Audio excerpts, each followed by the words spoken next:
everybody? Welcome to All Hang Up and Listen. The mask is back. The Sabres are on a 2-game heater. Brought to you by Fatty Beer Company, West New York's premier market and tap room with over 300 beers to choose from. Make sure you go check out Fatty Beer at all of their locations and let them know Two Goalies, One Mic sent you for their live music, entertainment, trivia, Sabres games, Bills games, whatever it might be. Fatty Beer is the spot. And, of course, Buffalo Go Apparel, West New York's best spot to get all of your Buffalo sports apparel needs with your shirts, your hats, your hoodies, your RJ hats, your Dominic Hasek Letterman hat. I'm not really good of much of a model. But it works. Sure check them out. And I'll give the Just Dishing boys their a shout out too with the new collab with New Era. It's a beautiful cap there. So make sure you give them some love too. And Sabres absolutely dominate in the Big Apple tonight. Tybee 6-1. Before we bring Hurls in here because he's having some technical issues, is that the most dominating performance we've seen from this team in like the last 2 years? It's up there. I wouldn't say all around it was. Like their possession wasn't great, and like they scored on a lot of chances where you kind of grinded and got them. It wasn't just like, hey, we're all over them, like shot after shot after shot.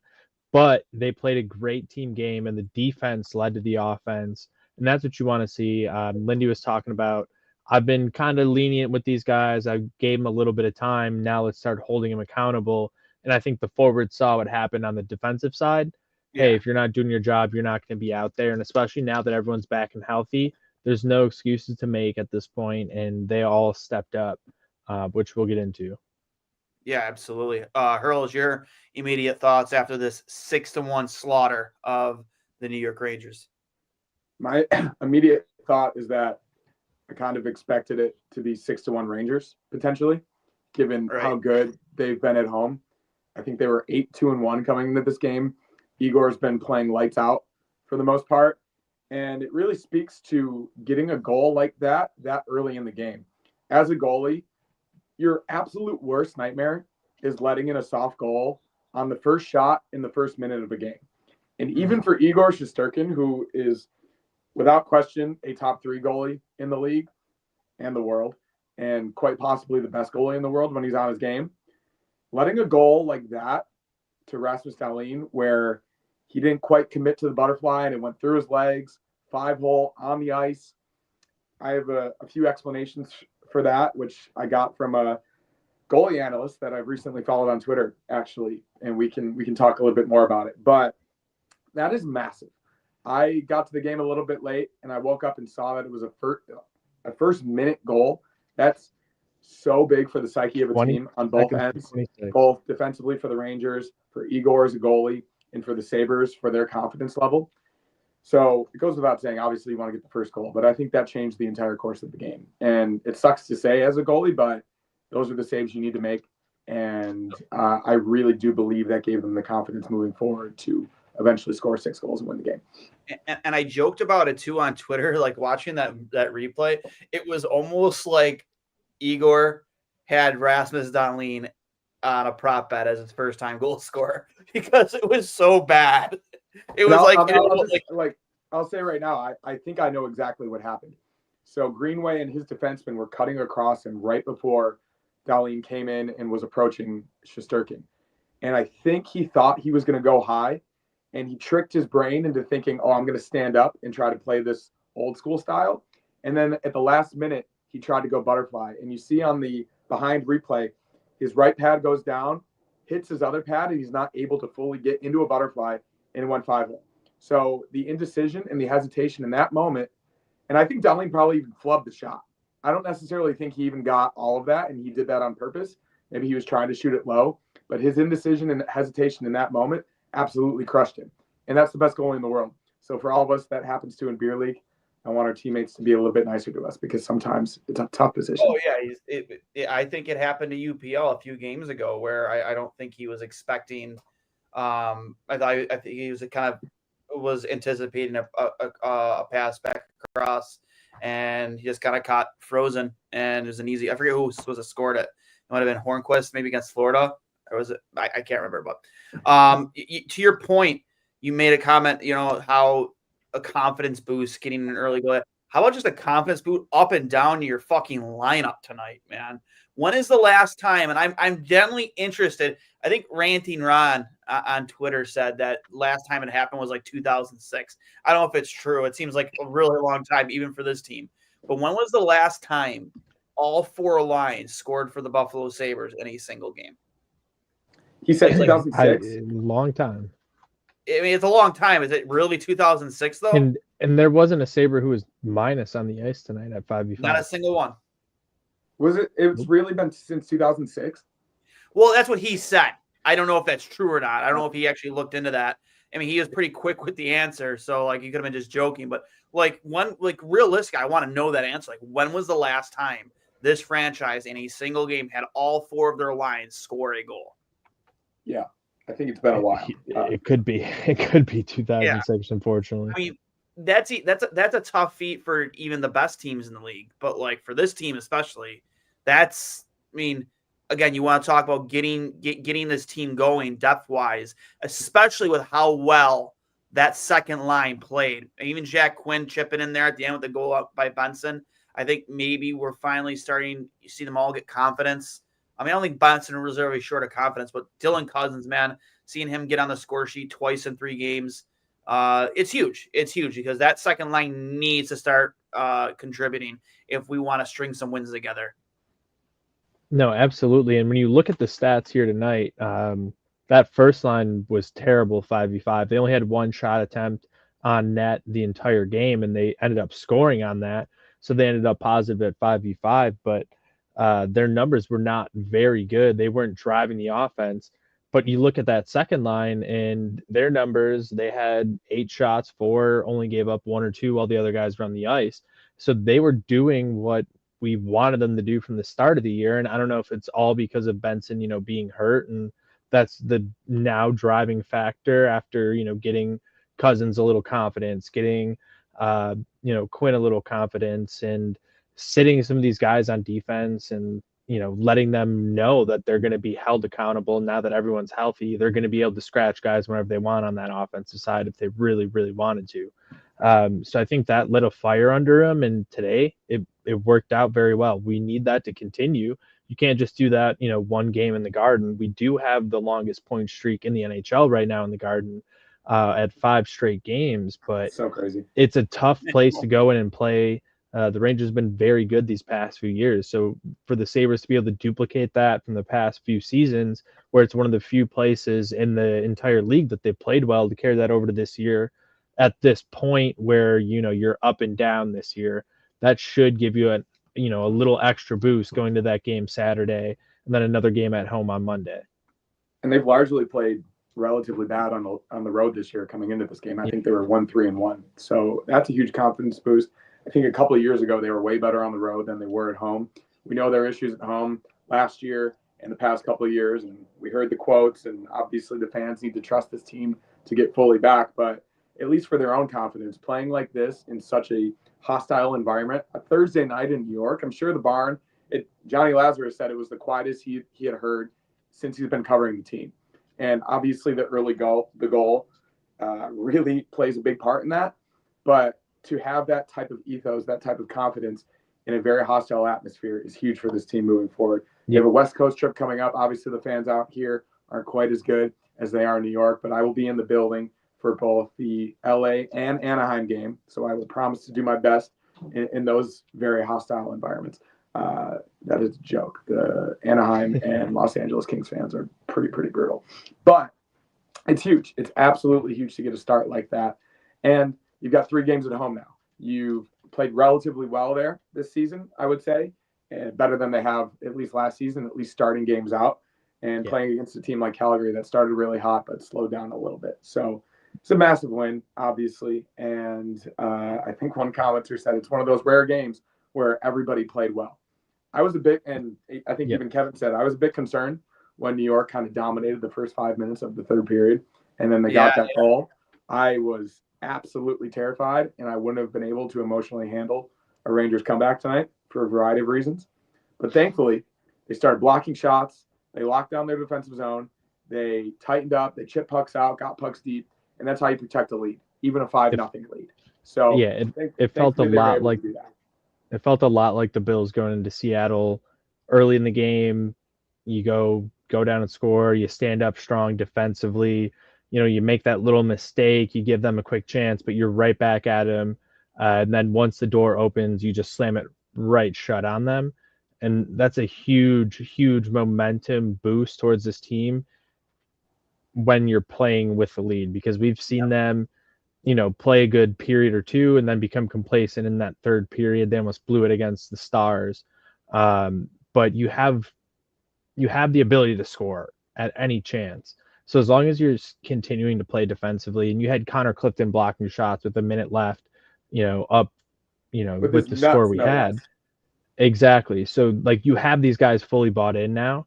And I think that's going to be huge going forward. You see what happens when you play that full game. It's going to open things up for everybody. And I think they're finally realizing that. It's just going to make their offensive skill plays that much easier for them. Yeah, I couldn't agree with you more. And Danny Gilbert, I think he is in this lineup to stay until he plays himself out of it. I think Samuelsson, sucks. That guy has had a lot of struggles so far early in his career with the injuries and whatnot. But Lindy Ruff, I think I saw after the Whistle Boys, they said he's a big conspiracy guy. He's superstitious. Not because you're superstitious.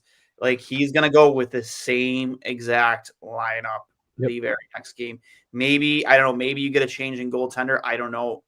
Could be. But other than that, you are absolutely gonna get the same lineup next game. And you should, because I think Denny Gilbert, I think he helped contribute to that Tage goal. He's played very well defensively, and he stands up for his teammates. He plays a different brand of hockey that's a lot of these guys aren't used to seeing over the past couple of years. And it's nice to have a guy like that on the ice that is going to have your back no matter what, and can lay the body, as well as guys like Jordan Greenway. Yeah, I think Gilbert is what Samuelsson was at his height when he started his career, and I don't necessarily think he completely earned the contract that he got. I think it was way more projection based, in the same vein that the Tage and Cousins contracts were. And I'm not completely giving up on Samuelsson whatsoever. I do believe he still has a really good chance to be a solid lockdown defenseman in this league. But as you said, I think Lindy may not be superstitious, but he is a little stitious, and he's going to go with the lines combinations. And I would bet my money, well, not much money, but I would bet a good amount of money that UPL will be the starter on Saturday. I think he's earned it these past two games. Yeah, no, that's what I mean, though. What I'm saying is that, I think as this happens and they win big games and the goalie plays well, as long as it's not a back-to-back, I think he's going to continue to ride that guy for the next game. If it was Levi tonight and he had played as well as UPL has the past two games, it would be his net on Saturday. And I think he's going to continue to do that with these guys, because in his press conference, he specifically mentioned Luukkonen by name.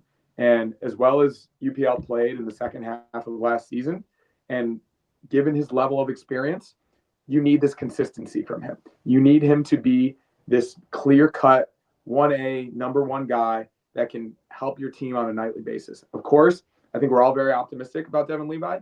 He hasn't played his absolute best hockey so far, but I think it's nice to have a clear-cut starter that you can rely on and the coach is going to trust no matter what. I think he has that in Levi, but I do believe it's going to be UPL on Saturday, and it's going to be his net unless it's a back-to-back if he keeps playing like this.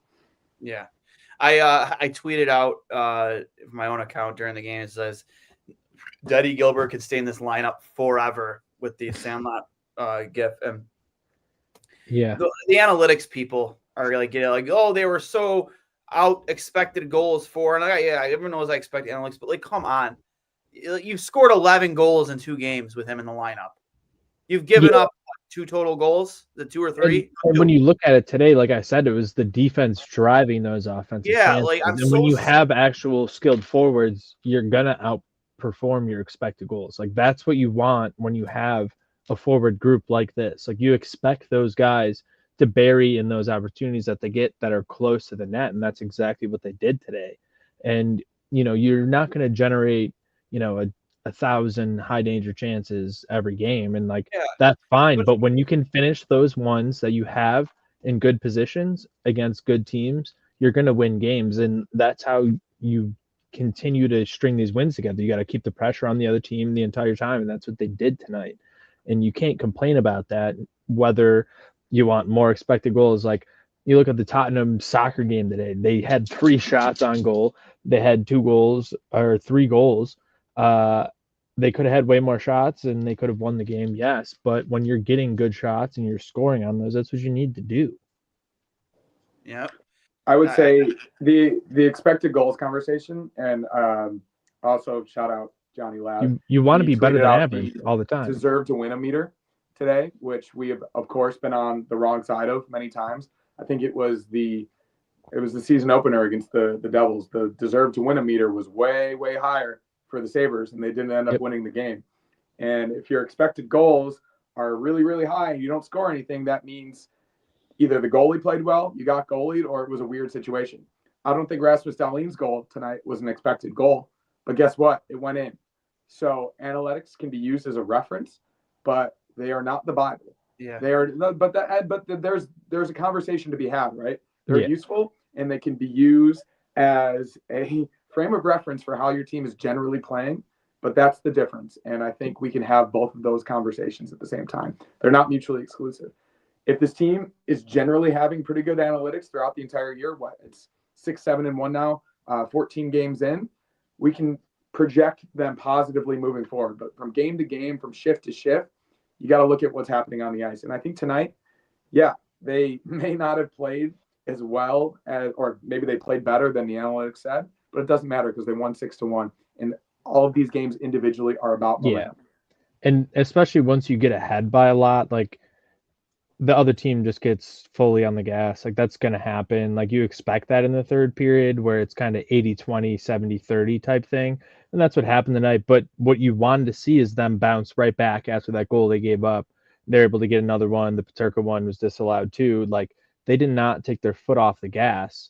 Even though you had to be playing a little more responsibly defensively, you're giving them a couple more chances, but you're forcing them still to the outside. They weren't letting them get right in front of the net. They weren't giving up good opportunities. They just gave up a bunch of shots, which is fine in the last period when you're up like that.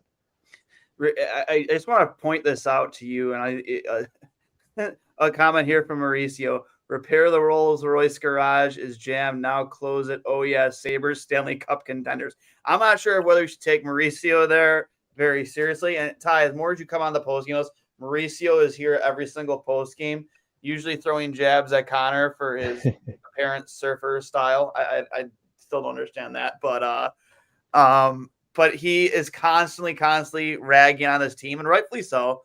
But he just called them Stanley Cup contenders. I think there's some sarcasm. There's a little sarcasm in there, but it is the first time I haven't seen him. And right there. Don't forget to bring your surfboard. Surf's up. Yeah, surf's up, buddy. I will say it's the first time I haven't seen him be overtly negative. So that's a positive. That's a step in the right direction. Yeah. And it brings me to a larger, like a big picture conversation, right? So this team went across the Atlantic, started the season in a very strange way against a very good team in the Devils who underperformed last season, and Lindy Ruff got fired. You start 0-2.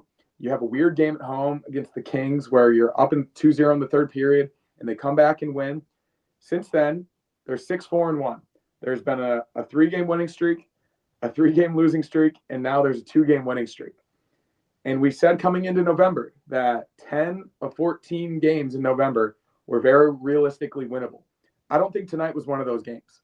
So the bigger picture conversation is that, it was a tough start, and we've been very frustrated with this team at multiple times throughout the season, but it is a new coach. It is a new system. The power play is looking a little bit better. The second line, which was absolutely abysmal in the first 12 games, has looked a little bit better now that they're getting their feet under him. Jack Quinn looks pretty fast tonight, and Zach Benson added to that line is obviously a massive deal. So I guess I tried to preach patience. There's no patience from this fan base. There never will be patience from this fan base, given the history in the last 13 years. But this team specifically is a new group. There is a completely different third and fourth line. It's a new group of players. We now have a new defender on the back end, and the goalies haven't played particularly well. If you get at least 65 to 75% of that to be a little bit better, this team can play at that 6-4-1 or even better level for the next month or two to keep themselves in the playoff position. So I think that's what we need to focus on after that 0-3 start, is that they have largely improved their game, and consistency moving forward is the biggest thing. Yeah, the start was always going to be tough, especially with the 2 preseason games they did have, and they were playing, a bunch of jabronis that half of them were going to be in the East Coast League. And then your other game was over in Germany against a bunch of guys who wouldn't even make an East Coast roster.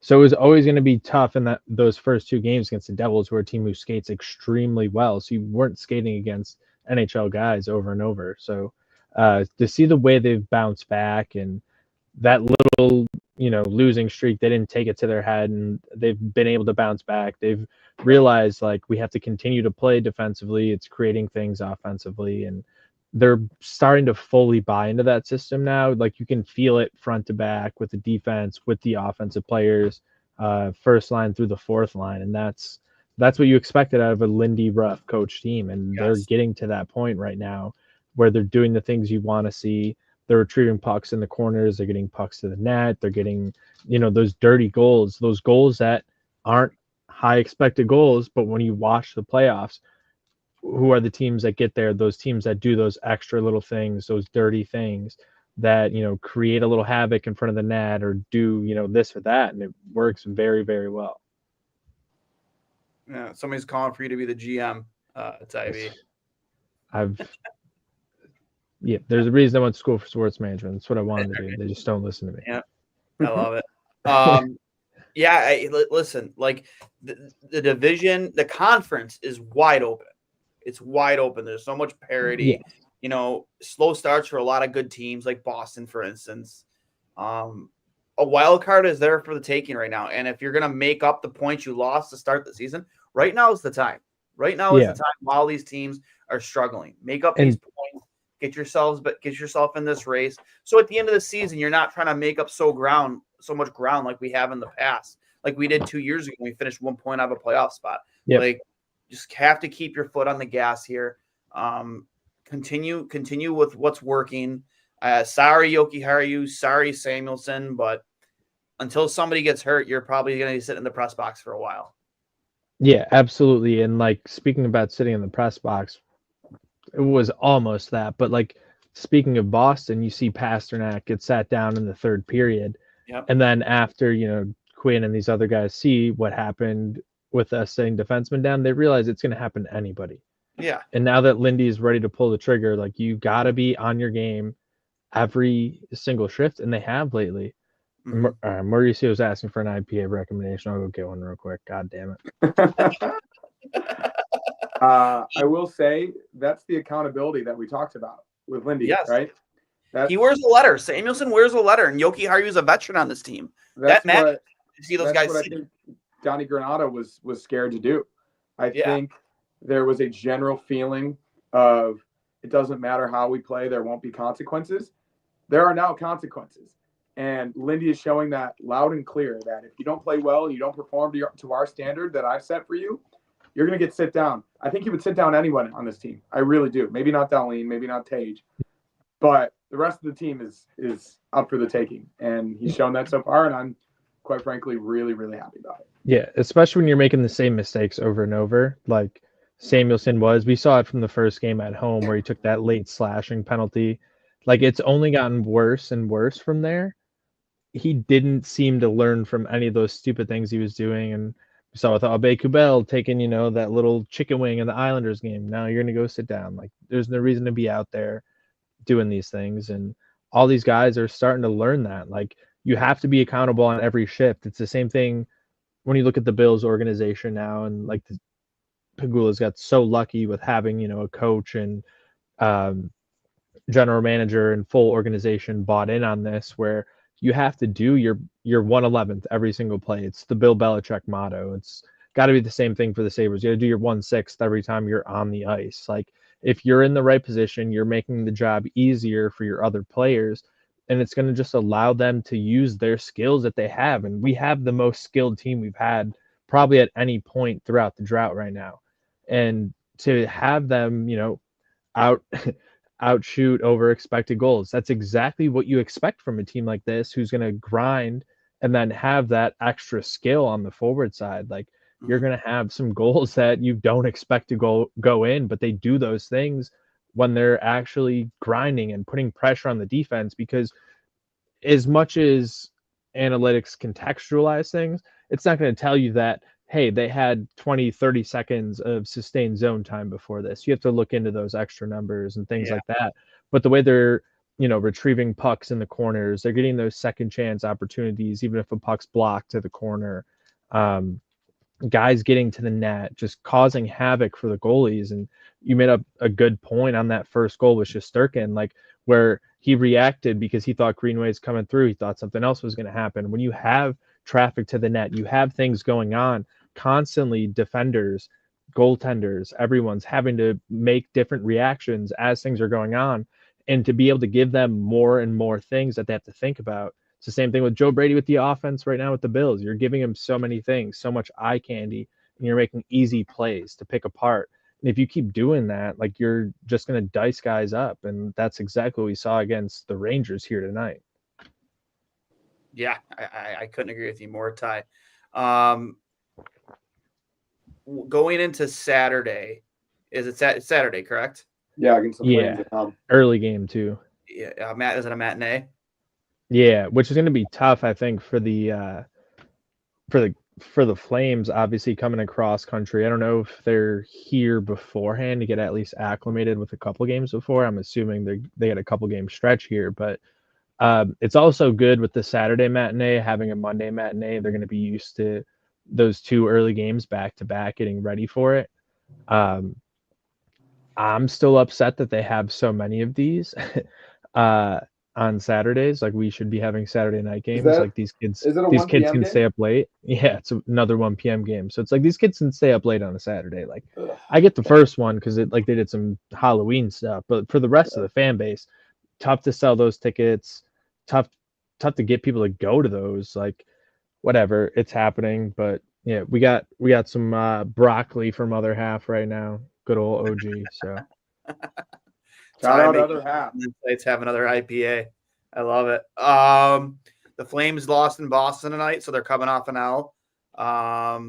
Boston getting a win, obviously not great for the division. Also playing at the same time as the Sabres, so they're going to have the same recovery time. Yep. And they also have travel, and like you said, they got to get used to that time difference. So yeah, that's an opportunity. They should at least fly in the night, so they'll be here for a day, which is good for them. They'll be able to get a extra morning skate in if they want, but still, like, you're 3 hours off to begin with, off rip, and getting used to it, and then still having to get ready for an early game. I'm assuming they're going to have an early morning skate to try and acclimate themselves to it, but it's still tough to turn around that quick. They started off hot too. I think they started the season like 4-0. Yeah. And then they really kind of, fizzled out a little bit. They're, I think, just around 500 maybe. I don't know their exact record. Maybe a game above. But yeah, that's a team that they do have offensive talent. They have guys like Rasmus Anderson, Nazem Kadri. He's very good. Yeah. They have talented players in Calgary. They weren't really expected to be. They were probably expected to be a lottery team this season. Let's be honest. Dustin Wolf, coming. I think I believe he is the starter, the full-time starter there. It's more of a split between him and Vladar, but yeah, I mean, he's playing a lot of games. But still, like, not a team really expected to be a playoff team. So this is a team you should beat. This is a game you should win. Rip off your. I don't think they won. I think they won 3 in a row once last year. And I believe I tweeted it took them to like March to win 3 in a row last year for the first time. They could potentially do it twice. They could potentially win 3 in a row twice by November. What is it, like the 9th? They play the 9th. They can win 3 in a row 2 separate times by November 9th this season, which they didn't even win 3 in a row once last year. And also 3 in a row twice in 2 weeks. And that would be a 9 game stretch of 6-3 with 3 different 3-game streaks. So you need to be a little bit less of a roller coaster. And I think that's where this team is building to. I think they're looking for 7 out of 10. They're looking for 8 out of 13. They're looking for that 650 win percentage over a longer stretch of time, right? Because we've seen this with this team before. Obviously not the streaky aspect of it last season. They couldn't stack 2 wins together, let alone get to a 3-game win streak. But with this group specifically and the new leadership and that new bottom 6, there's a lot of love for Jason Zucker in the chat, and I would like to acknowledge him once again that he is making Kevin Adams look absolutely amazing. I think we were all a little bit confused at how much Jason Zucker got, $5 million for 1 year. But as we've said many times before, to we pay got a lot of free money agents to come to Buffalo, you need to overpay a little bit. Jason Zucker has proven in this league for a long time that he's a really good player. He is pretty good analytically. He was, I think, a 30-goal scorer less than 3 years ago. So to bring in a guy like that with his leadership, his defensive responsibility, and his playmaking ability to a young group like this was a very, very savvy move, and he's proving Kevin Adams really right. Hopefully it continues, and hopefully that middle 6 is still really good, but he's a very good example of something that this team is missing. And that third line, they mentioned it on the broadcast. They're all on pace for career seasons. Ryan McLeod has never had more than 40 points in a year. He's on pace for over 50, I believe. Greenway is on pace for a career high. And then Zucker is on pace to tie his career high. I think it was like 64 points. So, again, to the point on Jason Zucker, we've seen a lot of love from him in the chat. Mention, rip the A off Samuelson, put it on Zucker. He deserves it. That won't happen. But, I don't disagree with that point. He's playing like a leader. He's doing all the 100%. things you want out of a veteran player. And he's playing like a guy who isn't just here. It hasn't just been here for a handful of games. He's playing like a guy who obviously he's trying to play to stay in the league, but he's playing like a guy who's been here for a long time. Like a guy who, cares and, leaves it all on the ice. He's one of maybe 2 guys who consistently always in front of the net, banging away at loose pucks, screening the goaltender, digging away in corners, and that stuff resonates with the lineup. Players see that. They see a guy like him doing that, and it brings that added jump to your game, maybe takes you to a level that maybe you're not used to playing. And that's what I love about this Jason Zucker. Do you want to know the funniest part about all of that? Is that I remember a clip towards the beginning of the season, right before it started, I believe, and Samuelson, I think it was Lindy brought up Samuelson talking about how every time we block a shot, everyone on the bench should be cheering. Yeah. It resonates. Why isn't but why hasn't Samuelson done it? Why hasn't Samuelson done it? Why is he not blocking shots? Why is he not cheering for people? He's supposed to be the assistant captain. If you want to set that example, do it. I've watched them block a lot of shots. I see the crowd going, and I look down at the bench, and no one's doing anything. Set that example. You want to do that. You want to be an assistant captain, then go out and do these things. Go out and do those things. It's not just about talking. It's about doing the things. And Zucker is doing the things out there. He's out there. He's all over the ice. He's zooming around. He's doing the little things. He's doing the things on the first power play. Mm-hmm. He's the one who's made the power play effective at this point because of those little things that he's doing. And that is starting to resonate with the team. They see it. Hey, if we do those little things, we're going to get rewarded because Zucker is busting his ass out there on every single shift. He's retrieving pucks. He's getting in front of the net. He's screening. He's battling with the defenseman. That means there's 2 asses in front of the goalie. It makes it even harder for them. So it's just good to see someone here who cares about the team, who cares about doing those things no matter what, because what is Zucker doing? He's on a 1-year deal, right? It's a tryout deal. And if the Sabres aren't doing well, he knows he's getting traded. So he knows no matter what, he's trying out for another team. I like these deals because of that. When you're a team like the Sabres, it's fine to slightly overpay on a guy like this because you know what's in it for them, right? We've seen it not work. Oh, hi, Nix. We've seen it not work with these older defensemen because we got guys like Jack Johnson who are so far over the hump, and he was one of the worst defenders in the entire NHL before he got here, and then after he left, like still. But when you're doing things like that, it really permeates the entire team, and he needs to be rewarded for it. And I don't think it would be a bad move at this point to take the A off and give it to Zucker. Colin, just dishing. Mauricio asked for my beer little new era. Ty, what's the Broken Tables one from Other Half? Tables on Tables. Tables on Tables. That is my beer recommendation. He did say the LCBO is closed, so I think he's in Canada. So if you're looking for Canadian beer, Third Moon, Counterpart, Badlands. Those are my favorites. We're a beer podcast now too. We're hockey/beer review podcast now. Go to Fatty Beer for all your beer needs. Oh, exactly, Fatty Beer. And Fatty Beer. Hop on the train. Stop at Other Half on the way down. It's perfect. Shout out Sam. They're right on the line down to the train or down to the arena. It's great. All right. Finally got a real downtown. It's insane. I'll be there Friday night or for the before Shoresy. Are you going to SmackDown tomorrow, Ty? I'm not, but I'll be working. So. Oh, okay. I was thinking about it, but I was like, I'll work because I'm off the next 2 weekends. I'll be watching on TV. That's for sure. I love wrestling. Here's a point made by Greg. 1 win and we are in third. Second, if the Maple Leafs. Yeah, we're 2 points out of both the wild card and the third spot. So. Wow, it's crazy. Everything's wide open right now. Any final thoughts from the boys? I have to go because I have a beer league game tonight, and I'm hopefully going to make that first save in the first minute and not put my team in a bad position like you guys stuck in tonight. That was massive for the team, as I said, and I think they really fed off it, and they got the momentum they needed, and they carried it through the whole game.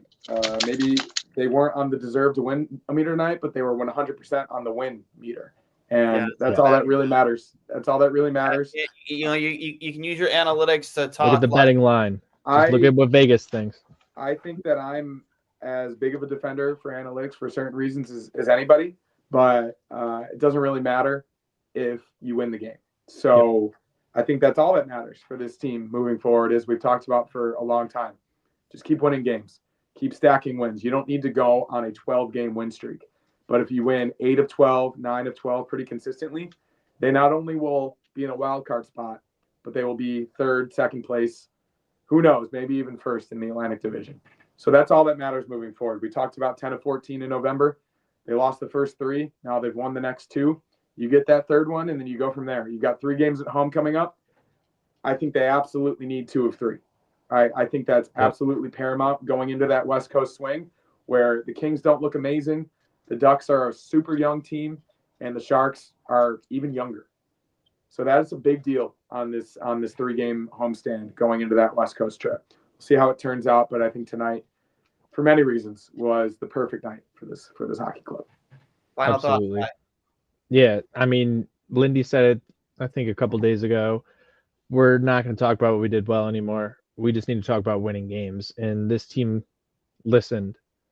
They locked in on what they had to do. When you play responsibly on both sides of the game, they've realized, yes, you play to win the game.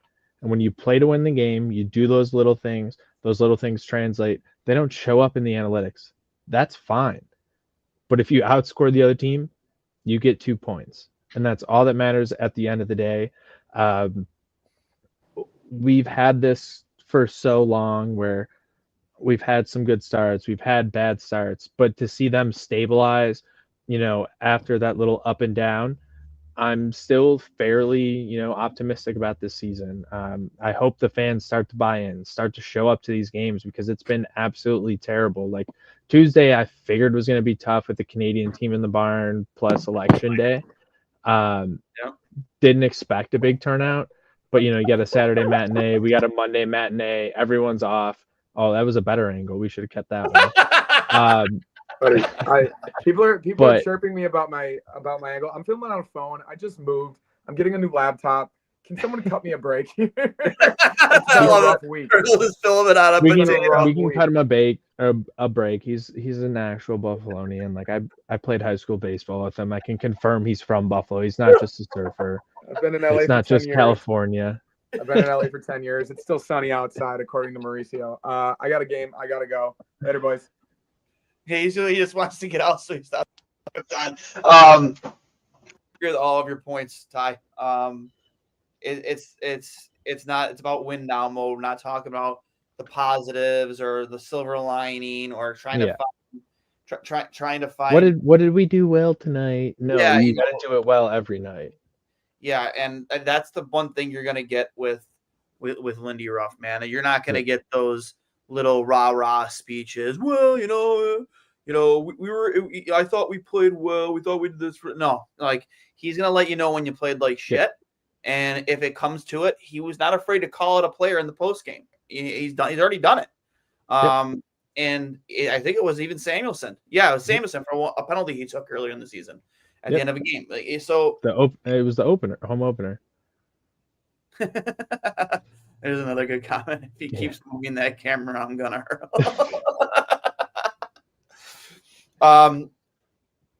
But yeah, I can't wait to see how they match up against the Flames on Saturday.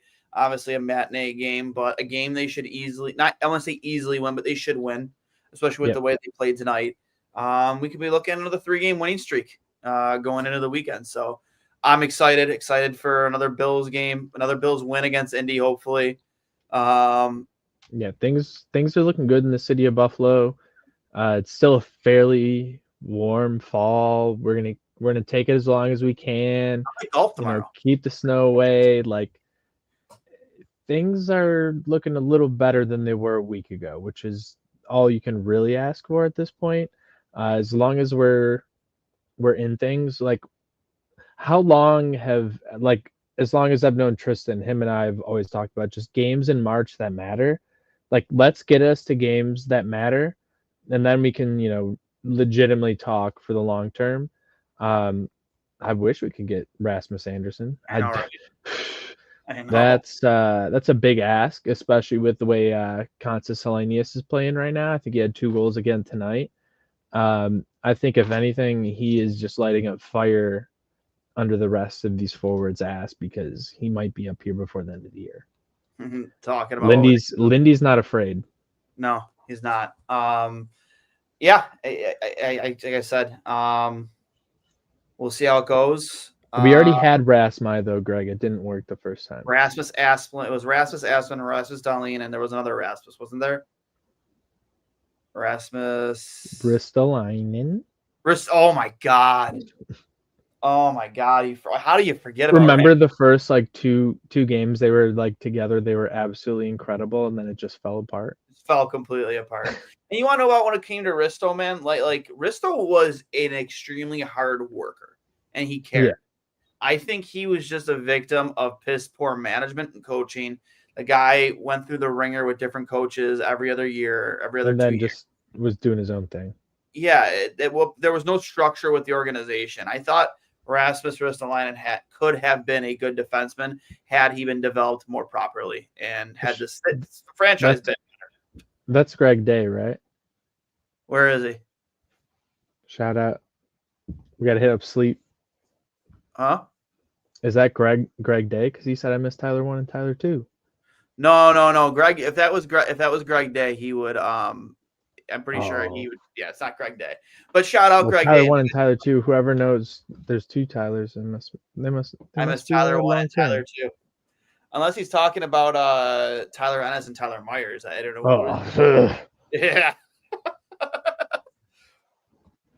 Remember when Tyler Ennis was our best player? Yeah, I remember those. Those were dark days. Dark days. I miss Marcus Foligno from those teams, though. I wish we had never gotten rid of him. But he's still been doing things. But yeah, I do. We all got to get to a game. Like me, you, Tristan, Brett. Sure. Like it has to happen, dude. Like I love the chat. Keeping things alive in the chat every day. Shit, most of us got seasons. We just got to get a game. We're all going together. Yeah. Get down to Fatty or the other half. If they would only have a Saturday night game where it was easy for everyone to go to. Yeah, good times. What a shame. A new era and 2 goalies, 1 mic with the built-in Buffalo platform. A lot of things to celebrate. I'm glad we can get you on. Hopefully more consistently here, Tybee, because again, you bring a lot of insight and I appreciate it. And three guys to talk about hockey is better than 2, and on some nights better than 1. So with that being said, guys, this has been I'll Hang Up and Listen, brought to you by Fatty Beer Company, Western New York's premier market and tap room with over 300 beers to choose from at all of their locations. Whether you're going out for a Sabres game, a Bills game, happy hour, trivia, they have it all. Live entertainment. Get to Fatty Beer. Tell them 2 goalies, 1 mic site you. And they have other half. And have another half downtown Buffalo. Well, no, they have it at all the fatties. Oh yeah, I misheard what you that's said. co-promotion. I just misheard what you said. Okay, yeah, grab another half while you're at Fatty. They have some great selections. Oh, yeah. And as always, Buffalo logo apparel. Grab your shirts, your hats, your hoodies. Get yourself the RJ cap here. With a little headset on the side. The Hasek cap. Letterman. Little classic Dominic Hasek helmet. Minus all the dog hair on mine. Ty, you know how that is. Yeah, she's trying to attack me right now. Well, you guys, hey, enjoy the night. Enjoy the win. We're going into the weekend hot. And as always, go Sabres.